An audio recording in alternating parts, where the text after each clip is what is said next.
જય માતા ખેડૂત મિત્રો, સ્વાગત છે તમારું ખેડૂત પુસ્તક ચેનલમાં। આજે તારીખ 14 ડિસેમ્બર ને આજની સવારની હવામાન અપડેટની અંદર માહિતી મેળવીએ તો વેસ્ટર્ન ડિસ્ટર્બન્સ પસાર થતા ગુજરાતમાં ઠંડીનું જોર વધશે।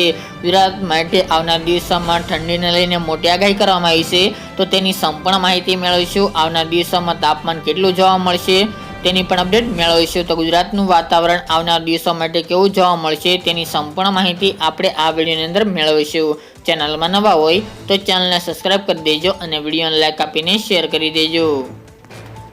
અત્યારે ગુજરાત રાજ્યની અંદર બેવડી ઋતુ જોવા મળી રહી છે, તેમજ અત્યારે 2 થી 3 ડિગ્રીનો તાપમાનમાં પણ વધારો જોવા મળી રહી છે। રાત્રે દરમિયાન કડકડી ઠંડી જોવા મળી રહી છે, તેની સાથે બપોર દરમિયાન થોડી ગરમી પણ જોવા મળી રહી છે, એટલે વાતાવરણ સાવ સૂકું જોવા મળી રહ્યું છે। એક વેસ્ટર્ન ડિસ્ટર્બન્સ ઉત્તર ભારતના વિસ્તારમાંથી પસાર થઈને આગળ જતું રહ્યું છે, જ્યારે આવનારી 2 દિવસની અંદર એટલે કે 16 અને 17 તારીખ દરમિયાન ફરી એક વેસ્ટર્ન ડિસ્ટર્બન્સ એટલે કે પશ્ચિમી વિક્ષોભ પણ પસાર થાય તેવી સંભાવના છે। અને જમ્મુ કાશ્મીર એ વિસ્તાર, ઉત્તરાખંડ, લેહ લદ્દાખ સહિતના ઉત્તર ભારતના તમામ વિસ્તાર, પર્વતીય વિસ્તારની અંદર ભારે હિમવર્ષા થાય તેવી સંભાવના છે, જેના કારણે ગુજરાતમાં 16 તારીખથી ઠંડીનો પારો ફરીવાર ઉચકાય તેવી સંભાવના રહેલી છે।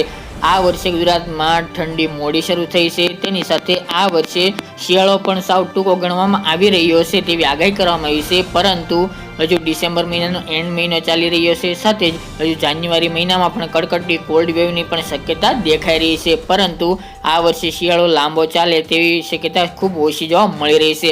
અલીનો અત્યારે સક્રિય છે, તેની અસર જોવા મળી રહી છે, જેના કારણે ગુજરાતમાં અત્યારે ઠંડીનો ચમકારો જોવા મળ્યો નથી, પરંતુ ખેડૂત ભાઈને મૂંઝાવવાની જરૂર નથી। આવનારા 2 દિવસની અંદર ફરી પાછું રાત્રિનું તાપમાન નીચું આવે તેવી સંભાવના છે, અને 15 ડિગ્રી આજુબાજુ તેમજ ઉત્તર ગુજરાતના વિસ્તાર, કચ્છ અને સૌરાષ્ટ્રના અમુક વિસ્તારની અંદર પણ 15 ડિગ્રી કરતાં પણ નીચું તાપમાન આવનાર દિવસોની અંદર જોવા મળે તેવી સંભાવના છે, જ્યારે ઉત્તર ભારતના વિસ્તારની અંદર ભારે હિમવર્ષાની પણ સંભાવના આ વેસ્ટર્ન ડિસ્ટર્બન્સને કારણે જોવા મળી રહી છે। ઉત્તર દિશા બાજુથી આ વેસ્ટર્ન ડિસ્ટર્બન્સ પસાર થાય તેવી શક્યતા દેખાઈ રહી છે, જેથી ગુજરાતનું તાપમાન ફરીવાર નીચું આવશે। બપોર દરમિયાન તાપમાન જે ઉચકાયું હતું તેમાં પણ ઘટાડો થઈને નોર્મલ તાપમાન જોવા મળે તેવી શક્યતા હશે। અને ડિસેમ્બર મહિનામાં આપણે જણાવ્યું તે મુજબ 22 ડિસેમ્બર બાદથી એટલે કે એન્ડ મહિના દરમિયાન ગુજરાતની અંદર કડકડતી ઠંડી જોવા મળશે, જેના કારણે જે ખેડૂત ભાઈઓ વાટ જોઈ રહ્યા હતા તે ઠંડી ડિસેમ્બર મહિનાના એન્ડમાં જોવા મળશે।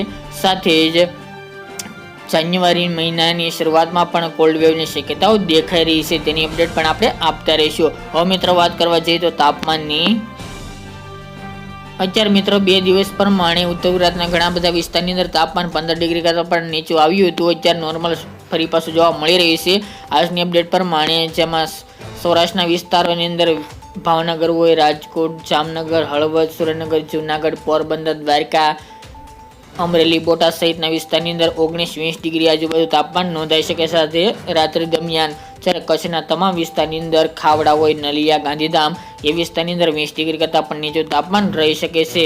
ઉત્તર ગુજરાતના વિસ્તારોની વાત કરીએ તો જેમાં સાબરકાંઠા, બનાસકાંઠા, પાટણ, મહેસાણા, અરવલ્લી, મોડાસા, મહીસાગર, જેમાં ડુંગરપુર 15, ખેડબ્રહ્મા 16, હિંમતનગર 18, મહેસાણા 18, પાલનપુર 17, આબુ, અંબાજી 15 ડિગ્રી આજુબાજુ, રાધનપુર, સુઈગામ, ભાંભર 18, જ્યારે થરાદ, ધાનેરા, ડીસામાં 16 ડિગ્રી આજુબાજુ તાપમાન રહી શકે છે।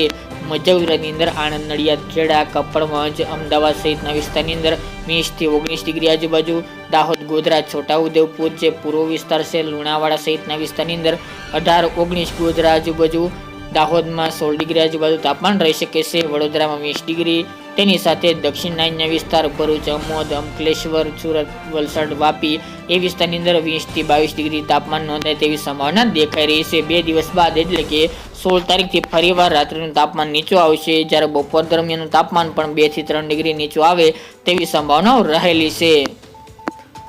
તે મુજબ મિત્રો આવનાર દિવસોની વાત કરવા જઈએ તો તાપમાનમાં ઘણો બધો ફેરફાર જોવા મળી શકે છે। 16 તારીખ બાદ ઠંડીનું જોર વધવાની સંભાવના છે। ઉત્તર ગુજરાતના તમામ વિસ્તાર, સાબરકાંઠા, બનાસકાંઠા, પાટણ, મહેસાણા, અરવલ્લી તેમજ મહીસાગર સહિતના તમામ વિસ્તારની અંદર 15 થી નીચું તાપમાન નોંધાય તેવી સંભાવના છે, જેમાં થરાદ, ધાનેરા, ભાંભર, રાધનપુર, હિંમતનગર, ખેડબ્રહ્મા, પાલનપુર, ડીસા, હિંમતનગર, ડુંગરપુર, મોડાસા, માંડલી સહિતના વિસ્તારનો સમાવેશ જોવા મળી રહ્યો છે। સૌરાષ્ટ્રના વિસ્તારની વાત કરીએ તો સૌથી નીચું તાપમાન રાજકોટ તેમજ જામનગરમાં 20 ડિગ્રી નીચે જોવા મળશે, એટલે કે 15 આજુબાજુ, જ્યારે અન્ય વિસ્તારની અંદર 18 થી 19 ડિગ્રી તાપમાન સૌરાષ્ટ્રની અંદર નોંધાઈ શકે છે. જ્યારે નલિયામાં પણ તાપમાનમાં 20 તારીખ બાદ ઘટાડો થાય તેવી સંભાવના છે. ભુજ 17, નલિયા 16, માંડવી, રાપર 16, ગાંધીધામ 17 ડિગ્રી આજુબાજુ રહી શકે છે.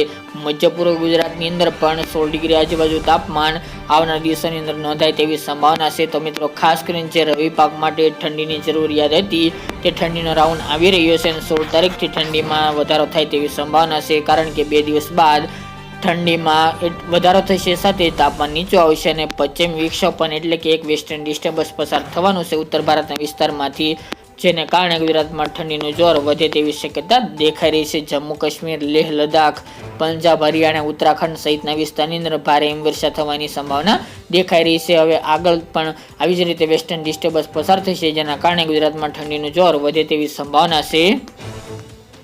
તેમજ ગુજરાતમાં હાલ કોઈ માવઠાની સંભાવના દેખાઈ રહી નથી. કોઈ વાતાવરણમાં પલટો આવે તેવી પણ શક્યતા ખૂબ ઓછી જોવા મળી રહી છે. જો અપડેટ મળશે તો અવશ્ય જણાવવામાં આવશે. આજની સવારની અપડેટ માટે એટલું જ મિત્રો. ફરી એક નવા વિડીયો સાથે મળીશું.